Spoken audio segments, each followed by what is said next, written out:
মুসা আলাইহিস সালাম আল্লাহকে জিজ্ঞাসা করছিলেন তুকাল্লিমু মাই হাল তুকাল্লিমু আহাদান গায়রি, আমার সাথে কথা বলেন কারোর সাথে বলবেন? তো আল্লাহ প্রশ্ন করছে মুসা আলাইহিস সালাম তুমি কোথায়, আমি কোথায়? তো মুসা আলাইহিস সালাম ভাবছিলেন আল্লাহ মনে হয় চূড়াই হবে, আমি পদদেশে হব। তো আল্লাহ বলে না, বাইনি ওয়া বাইনাকা হিজাব, আমি চূড়ায় না, তুমি পদদেশে বটে, আমি চূড়ায় না, তোমার আমার মাঝে পর্দা।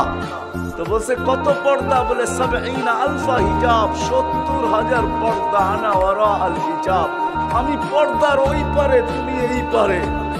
বলছে প্রত্যেক পর্দা মোটা কত? আলফা সানা, ১,০০০ বৎসরের মোটা।